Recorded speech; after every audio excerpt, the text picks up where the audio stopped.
Hey, welcome back to the Step Out and Thrive podcast with me, Bethany Joy, and I'm so excited that you're here.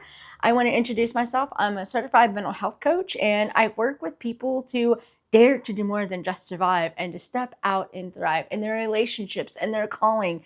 This podcast is for anyone who wants to do relationships better with themselves, with God, with others, because I don't know about y'all, but we're surrounded by people. And I don't do relationships perfect. You don't do relationships perfect. We can all use some help in that area. So many people are with Step Out and Thrive and the small groups that I run, from counselors to mental health professionals to pastors to moms and dads and missionaries, all trying to learn how to experience doing relationships well and at a much deeper level and an ongoing level. So if that sounds something that's interesting to you, you're in the right place. And we are right in the middle of a really cool series that's all about Matthew chapter 14, verses 22 through 33, which is where Jesus and Peter get to walk on the water. So if you're going, how in the world is this going on for this many weeks, Bethany? Well, you got to go back and listen, because the thing I love to do is almost freeze these stories, because there's so much going on that so many times we just breeze right past, right? Part of being in deep relationship with people is to stay curious, is to ask those curious, what did that look like? And what did that feel like? And what was going on inside in that moment? Like, we may not know the answers, but that's okay. That's what being curious is all about. That allows us to go deeper into relationships with others, but also ourselves and God. And so that's what I'm inviting you all to do here. There's amazing things that happen in this story. And right where we left off last week is really, we froze that moment where Jesus and Peter are walking on the water together. So Peter's heading towards Jesus, and Jesus, I don't know if he's waiting there or walking towards Peter. We don't know the exact moment, but we know that both of them are walking on the water. And I told you all last week that so many of you all know what happens next. And that is, I know you guys are excited. The guys in this group are like, and then Peter sank, right? I don't think it was quite that dramatic, but one can think, like, you can just see Peter gracefully drifting in the water. You could just see like this major splash happen, and then Peter gets sucked down. I don't know how it really happened, okay? You guys can use your own imagination, but we do know that Peter took his eyes off of Jesus and he sank. And the water came down over him, and he didn't drown. We know that because Jesus was immediately there. But what I want to focus on today is that wasn't the plan. Like, Jesus probably knew that was going to happen, but Peter didn't. I mean, Peter probably knew that could have happened, but he didn't know that it's actually going to happen. Like, he didn't go and step out on the water and go, okay, so if I sink, I'm going to do this. If I end up walking on the water, I'm going to do this. And, if James starts yelling at me, I'm going to do that. Like, he wasn't thinking through everything. He was just going and doing. In relationships, in leaderships, in ministry, we know a lot of life happens, what? In the moment. We can't plan A, B, C, D, and things happen. Oh my goodness, I was in children's ministry, y'all, for the longest time, in youth ministry. And let me tell you, things happened. Things happened a lot that were way beyond my control. And so I had to really go and just sense in the moment and really train a lot of the volunteers and leaders that I was working with to react in the moment, to be still and not react to what's going on, but actually go and be able to step back, understand what's going on inside of them, understand the big landscape of what's going on, and then take the next best step into relationship, what that would look like. And so one example that I'll throw out here, and it's just too funny because it actually comes to my mind. So I was at a church in Arizona. It was actually my first church that I was ever in ministry in. And I was kind of overseeing the children's and the youth ministry.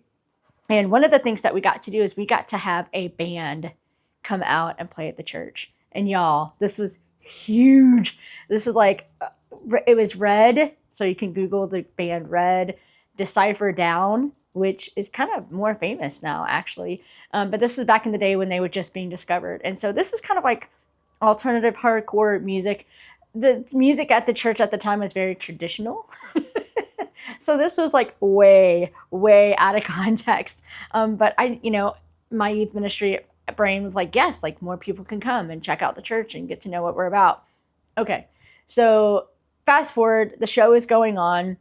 I'm kind of everywhere. I actually didn't get to enjoy a lot of the show that night because I was coordinating a lot of other things. But what I do remember is that there was this moment where one of the band members, and I don't remember which band, so I'm not going to call them out, but one of the band members out of one of these bands that were there, and I think there was more than just two. I think there were other bands there too. So it might not even be one of these two guys or bands, but somebody came out wearing, you guys know what I'm talking about when I say the baptism, like little, I call them overalls, but I think they're like waders, right? Where they have like, it's like a big rubber, I would say rubber overalls, right? Where you have the straps and then the very bottom are like boots that are like built in, and you just you kind of wear it and you walk in, because the cool thing is that you can wear this and you don't get wet and you can still wear your normal clothes. So it's really beneficial to like a pastor or leader that's like doing baptism and then they have to come back out and like continue what they're doing, right?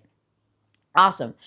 Well, one of the band members came out wearing this on stage and was like dancing around, and then came out, and I right at this time, the pastor at the time came over and said, he needs to take that off like now. That's when I realized, oops, things kind of got a little out of control. This was not planned. And, you know, I'm sure they were thinking it was really funny, but I was like in hot water at the moment. I was sinking at the moment. So I had to go out of my comfort zone and address the member and say, hey, can you please put that back? We do not need to be using that right now. And I can't even remember what I said, honestly, because I was just like, what is happening right now? And I was more concerned about making sure that everything on the stage was okay. And just all these things were going through my mind. Later on, much, much later on, that band member came up to me and said, hey, I'm so sorry. I didn't think that went through. I was in the moment, and I really appreciate you addressing that as you did. Back years ago, this is probably like 20 years ago, y'all. Seriously, like this is back in the day.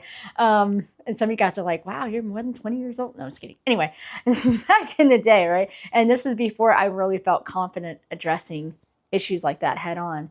And I remember that moment because he looked at me in such a kind, gentle way, and you could tell that he really was approving of what I was doing. I needed that moment. That was my pulling out of water moment.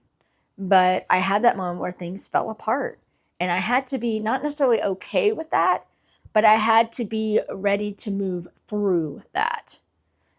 So a lot of us, and I don't know if you all are one of them, but we're actually one of those people that like to stay on the boat because we have all of the things in our mind about what if this happened, what if this happened, and what if that happened. We do not do well with going out in the moment and trusting that Jesus is with us no matter what. It doesn't mean that we can do whatever we want, but it does mean that he is with us, that we don't have to have everything so clenched in so tightly that we can believe that God does know what he's doing, right? That Jesus is with us, that God is with us, that we are in a place of not necessarily safety, but we are in a place of relationship with him. And that's a place of hope. That's a place of love. That's a place of growth. That's a place of faith. And so I ask you today, what place are you in? Are you really in that place where, okay, like I could sink. I'm just going to take that fact on. If I'm going to do this hard step, and if I'm going to really trust that Jesus is with me, I'm going to admit I can sink, and I'm willing to take that risk. I'm willing to take that step.